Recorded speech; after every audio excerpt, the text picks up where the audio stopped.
Be ready. Start.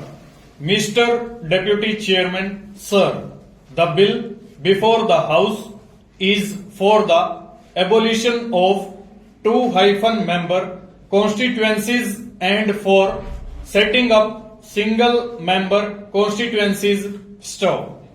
In other words, the present double-member constituencies are proposed to be bifurcated as single-member constituencies with reservation of seats or constituencies for the scheduled castes and scheduled tribes. Stop. Now, sir, a very crucial moment in the history of our young democracy has come. Stop.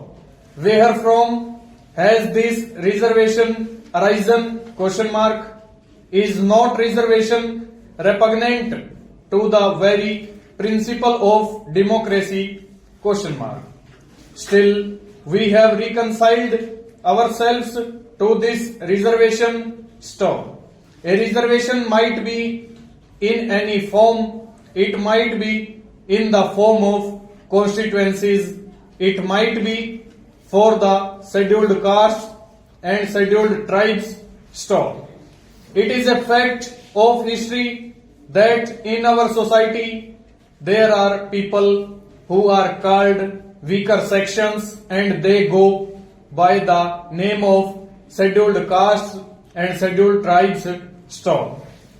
I do not know whose fault it is, but anyway, in our society we find a section of people who are said to be weak. Stop. Certainly they are weak.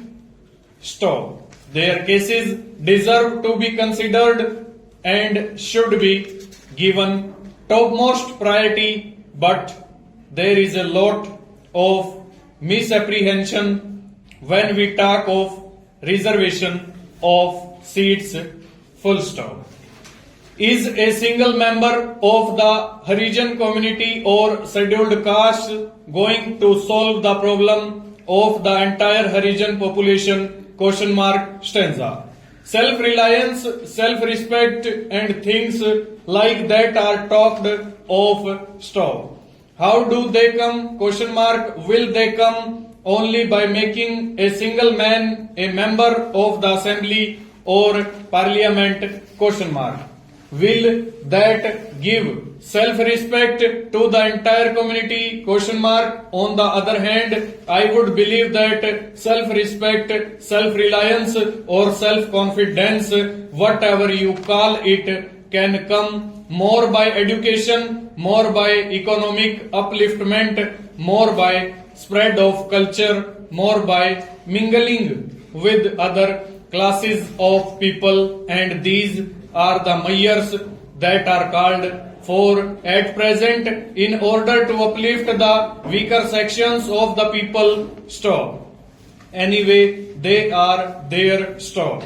Millions of rupees are spent on the uplift of these people, and I am sure never before in the history of this country such a lot of good to these people was done as is being done within these 20 or 30 years of our independence.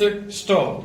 I am sure all these differences would disappear and India will emerge as a cohesive nation, but in the meanwhile something has to be done. Full stop. Over.